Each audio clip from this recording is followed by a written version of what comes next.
గువ్వల బాలరాజు రాజీనామాతో ఉమ్మడి పాలమూరు జిల్లాలో పార్టీకి ఎలాంటి నష్టం లేదన్నారు మాజీ మంత్రి శ్రీనివాస్ గౌడ్. బీఆర్ఎస్ పార్టీ సముద్రం లాంటిది, ఎందరో వస్తూ ఉంటారు పోతుంటారని తెలిపారు. జిల్లాలోని మాజీ మంత్రులు, మాజీ ఎమ్మెల్యేలు ఎవ్వరూ పార్టీని వీడే ప్రసక్తే లేదని, భవిష్యత్తులో కేసీఆర్ వెంటే ఉంటారని స్పష్టం చేశారు. పాలమూరు జిల్లాకు చెందిన సీఎం రేవంత్ రెడ్డి పాలమూరు రంగారెడ్డి ప్రాజెక్టును పూర్తి చేసి తన చిత్తశుద్ధిని నిరూపించుకోవాలంటున్న మాజీ మంత్రి శ్రీనివాస్ గౌడ్తో ఐ న్యూస్ ప్రతినిధి Venkatesh face to face. Achampet నియోజకవర్గ మాజీ ఎమ్మెల్యే బీఆర్ఎస్ పార్టీకి చెందిన గువ్వల బాలరాజు రాజీనామాతో ఉమ్మడి పాలమూరు జిల్లా వ్యాప్తంగా బీఆర్ఎస్ పార్టీకి సంబంధించిన మాజీ మంత్రులు, మాజీ ఎమ్మెల్యేలు స్పందిస్తున్నారు. తనతో పాటు మరో నలుగురు వస్తారని కూడా గువ్వల బాలరాజు స్పష్టంగా చెప్తున్నారు. ఆయన ఈ నెల 9వ తేదీన బీజేపీ పార్టీలో చేరుతున్నారు. ఆ బీజేపీ పార్టీలో కూడా మరికొంతమంది బీఆర్ఎస్ మాజీ ఎమ్మెల్యేలు, మాజీ మంత్రులు వస్తారని చెప్తున్నారు.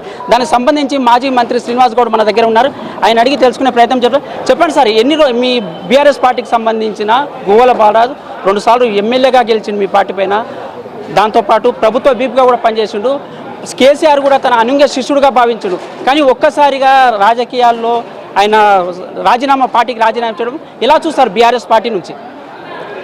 అతను మాట్లాడితే కానీ ఎందుకు పోయింది అనేది తెలియదు. వ్యక్తిగతంగా ఆయన ఇష్టం, అది ఆయన వ్యక్తిగత అభిప్రాయం అనేది.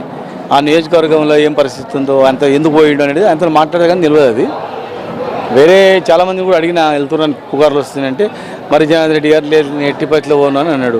పాలన ఉన్నంత వరకు పోను అన్నాడు. హర్షవర్ధన్ రెడ్డి గారు కూడా అట్లే అన్నారు. కనుక ఇప్పటికైతే మాకు సమాచారం అంతా ఎవరేం పోరు.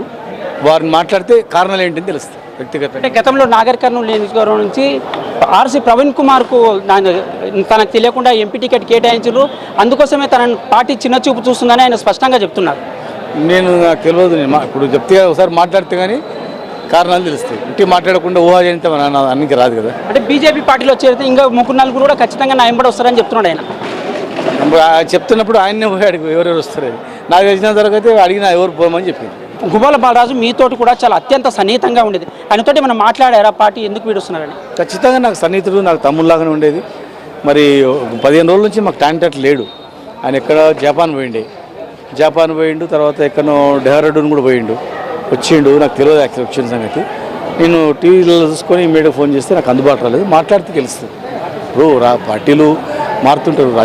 రాజకీయంలో ఏం చేస్తారు, వాళ్ళకు ఎక్కడెక్కడ వాళ్ళకు ఏ అభిప్రాయం అనేది, ఎందుకు పోయినాం అనేది వాళ్ళతో మాట్లాడితే కానీ మనం ఉట్టి ఊహగా చెప్పడానికి రాదు. మా పార్టీ పరంగా అయితే ఆయనకు మంచి గౌరవం ఇచ్చింది, మంచి స్థానం ఇచ్చింది. ఎంపీ చిన్న వయసులో ఎంపీ సీట్ ఇచ్చింది. 2 సార్లు ఎమ్మెల్యే కూడా అయ్యిండు. ఉండింటే కూడా ఫ్యూచర్లో మంచి ఇంకా గొప్పగా అయ్యేవాడు. ఇది గువ్వల బాలరాజుకు సంబంధించి స్పష్టంగా జిల్లా ఎమ్మెల్యేలు కానీ మంత్రులు కానీ మాజీ మంత్రులు కానీ చెప్తున్నారు. ఏ పార్టీకి సంబంధించిన మాజీ మంత్రులు, ఎక్కడ మాజీ ఎమ్మెల్యేలు కూడా పార్టీలో చేరరు. ఖచ్చితంగా అందరూ బీఆర్ఎస్ పార్టీలో ఉంటారు. భవిష్యత్తులో కూడా బీఆర్ఎస్ పార్టీకి సంబంధించిన అందరూ మాజీ మంత్రులు, మాజీ ఎమ్మెల్యేలు స్పష్టంగా ఉన్నారు.